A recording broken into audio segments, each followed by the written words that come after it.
Thème, c'était quand? Hier, avant-hier? Avant-hier. Avant-hier. Vendredi. Il y a eu Catherine Egan du Moorfields qui t'a parlé, enfin qui t'a parlé personnellement. J'ai pas eu encore l'honneur et le plaisir, mais pourquoi pas.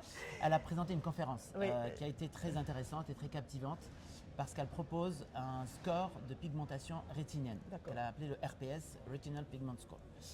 Alors, à quoi ça consiste et pourquoi? Le pourquoi, c'est parce que les patients d'origine africaine mélanodermes ont été largement sous-représentés. Dans les études, bah oui. Voilà, dans les études. Aucune étude n'a été faite dans un pays africain. Oui, tu as raison. Il y a les États-Unis contre le reste du monde, mais le reste du monde, c'est l'Europe, l'Asie, l'Australie à la limite. Japon, Oui, c'est ça. Corée, Voilà. mais l'Afrique, Pas. rien.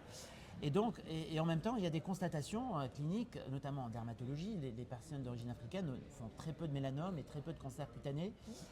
Dans la rétine également. Oui, ils ne font pas de DMLA, Voilà. Enfin ils font une forme particulière. Particulière, beaucoup plus de polypes. Ils ont des polypes très différents, énormes, très exudatifs.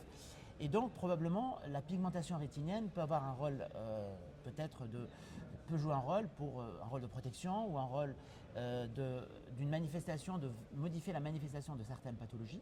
Oui. Et donc, il convient évidemment de l'intégrer, de l'intégrer, de l'explorer et de créer ce score qui peut être intégré dans les analyses, dans les algorithmes, dans peut-être les attitudes thérapeutiques, peut-être qu'on va les traiter différemment, etc., en fonction de ce score qui, comme elle l'a parfaitement présenté, il est variable en fait de 1 à 5 selon le degré de pigmentation de la rétine.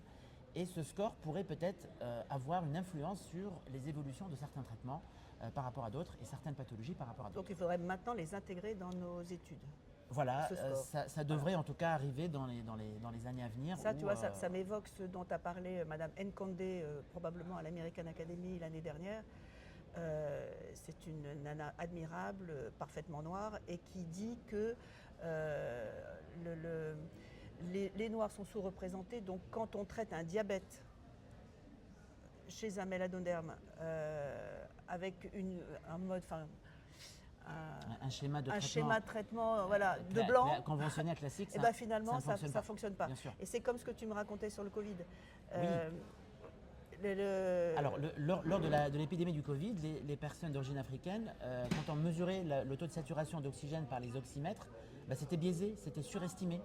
Et en fait, on pensait qu'ils avaient une bonne saturation, alors que ce n'était pas le cas et ils n'ont pas reçu suffisamment d'oxygène. Tout ça parce que l'oxymètre sur le doigt, quand le doigt est noir, ça mesure pas autant ça mesure trop d'oxygène. Il a été paramétré sur une population blanche et forcément les mesures. Et c'est une perte de chance. Exactement, complètement.